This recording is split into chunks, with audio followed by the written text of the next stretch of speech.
All right, everybody, welcome back. So now that we've met line integrals of functions with respect to arc length and line integrals of functions with respect to x, y, and z, now we can start to talk about line integrals of vector fields, which are going to be kind of a big deal in this chapter 16 here. So let's suppose we have a vector field on space. So that will be given by some function f of x, y, z that spits out vectors, right? Remember, so the first component will be some scalar valued function p of x, y, z. The second component will be another scalar valued function q of x, y, z. And then the third component will be a scalar valued function, which I'll probably call big R of x, y, z to distinguish it from our parameterization for some curve in space. That curve will be given by the parameterization of little r of t, which has three components, right? X of t, y of t, and z of t. And so we've seen some examples of vector fields in the xy plane. We can think of a vector field in space as just a placement of a three-component vector at every point of space. Okay, and if we have some curve also moving through space, we can consider the vectors of the vector field just the ones that lie along that curve there. So we can define then the line integral of our vector field f along C, which they typically like to notate by this kind of abstract notation of integral along C of f, and then they write dr here. And what this really means is that it is the line integral that we saw sort of in the last example, something with respect to x, y, and z all added together. And so you take the integral along C of the function p of x, y, z with respect to x. Then you also take the integral of q of x, y, z along C with respect to y. And then last but not least, you take the line integral of big R of x, y, z along C with respect to z, and you add all those guys together. So let's say we try to unpack this definition here and see what's going on with that. So notice that if we write this integral here, we can write it as the integral from a to b of p of r of t. Here I'm writing little r of t instead of x of t, y of t, and z of t, because as you can see, there is limited space here on this line of the slide. So the way that we compute these guys is that we have p of little r of t times x prime of t plus q of r of t times y prime of t plus big R of little r of t times z prime of t. And we add all these up together and we integrate that with respect to t from a to b. But then notice here, there would be dot product, right? You can write this as a dot product of two vectors. One is the vector whose components are the vector field f evaluated along the curve little r of t. And the other vector in question is the vector whose components are the derivatives of x of t, y of t, and z of t. But these are just the tangent vectors to the curve little r of t. So we can say that this first vector is just the vector, the vectors from the vector field f, big F, evaluated at little r of t. And this second one is the tangent vectors little r prime of t. So then we can write this much more concise looking formula here for the line integral of the vector field big F along the curve C. It is the integral from a to b of the dot product f of little r of t dot product with r prime of t. Notice that these are scalars. So this is a scalar valued function, and we are integrating it as t goes from a to b. So at the end, this really just reduces to a one variable integral, something like from calculus 1 or calculus 2. I like to take this formula as the sort of the nice formula. You know, all the other formulas that were given here seem to me like a lot more alphabet soup than we really need to care about. But if you can evaluate your vector field f along your curve and then take the dot product with the tangent vectors to r, I think that's an easier one to remember. So let's do an example here. Let's take that vector field that we talked about before. So we can do all of this on the plane as well, where we just don't have to worry about the z component. So I guess the example today will be brought to us from that land. So let's consider that vector field that we've been worried about a few times before on the plane. It's f of xy equals to minus y in the first component and x in the second component. And let's let C be the unit circle centered at the origin. So how might you like to parameterize C?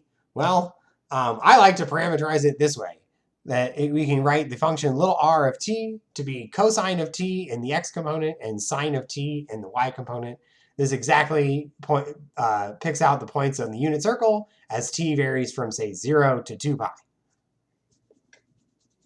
Okay, so let's compute the line integral of this vector field f along this unit circle centered at the origin. So we can write f of r of t. Well, we'll take here, in r of t, y is sine of t. So we'll put that in for the first component, minus y, and so we'll get minus sine of t. And in the curve that we've parameterized, x of t is cosine of t. So we'll put that in the second component for f is given by the function x, so we'll put in there cosine of t. And so then, now that we've done that, we can also go find the derivative of r of t. So we have little r prime of t is, well, what's the derivative of cosine of t? It's minus sine of t. And what's the derivative of sine of t? Oh, it's cosine of t. And I know this is very strange. This example is a little bit awkward because both of the two things that we're kind of putting into our integrand are like the same thing. That isn't typical, but this example is, like, it's kind of nice. So we're going to see something very nice happen, is that the dot product of these two vectors is sine squared of t plus cosine squared of t, which is 1. So if we want to integrate this vector field f along this curve, we're really just going to integrate the constant function 1 from 0 to 2 pi. So we get the answer 2 pi for this line integral of f along the unit circle centered at the origin. So this example is a good one, and we're going to come back and revisit it probably in the next talk or maybe some other video later. It's going to be very important to us that this vector field along this closed curve here is non-zero. And so we'll talk a little bit more about that later. But for now, let's talk a little bit more about just the meaning of a line integral of a vector field along a curve. So that, suppose that our curve, little r of t, models, I don't know, this is a typo, it says is models, oh sorry, this means, I should say models the motion of a particle that is moving along the curve C in either the plane or in space, okay? And think of the vector field F as some kind of force field. So at each point of either the plane or of space, the vector from the vector field F represents some kind of force that is acting at that point. Maybe it's wind, maybe it's gravity, maybe it's some kind of electricity, something, I don't know. And so recall that at each t, the derivative, the tangent vector r prime of t, gives us this vector that tells us exactly the direction and the speed at which that particle is traveling at each little point along the curve. Okay, so then the dot product at each one of those t values, of f of r of t and r prime of t tells us the work done by f to move the particle tangentially to r of t, right? So we can think of this tangent vector r prime of t as some kind of displacement, and we can, or at least some kind of like instantaneous momentary displacement. And then f of r of t is just saying, okay, we'll take the vector from the vector field f that lives at that particular point along the curve. And so you guys remember from probably way back at the beginning of the term now that work was in fact given by a dot product of force times displacement vector. So we get this kind of instantaneous amount of work done at each point along the curve by that vector field f. So then the sum of all these sort of instantaneous work computations is then the same thing as the line integral of f along C. And so what this represents to us is the total work that's done by the vector field f to move the particle along the curve C. Good. So you might have encountered this in another course, perhaps physics, or maybe something related to engineering. I don't know. But there is a kind of real interpretation of the line integral along C of f. And this is what it is. And so actually, the definition that I gave you for the line integral of f along C is maybe a little bit more simplified than the one that you might see in the textbook. They kind of go a little bit backwards. So they start by defining the line integral of f along C from this notion that it should compute the work done by f to move a particle along the curve C. And so it takes a little bit more work to do that, or to kind of approach it from that way. And I'm trying to save time now that we're doing all of this nonsense online.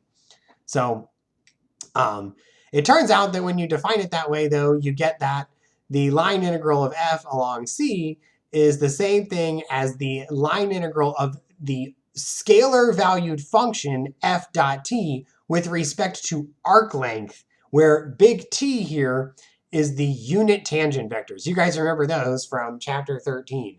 And I mean, if you remember anything about those, you probably remember that they were a nightmare. No, I'm just kidding. But they weren't very friendly to deal with.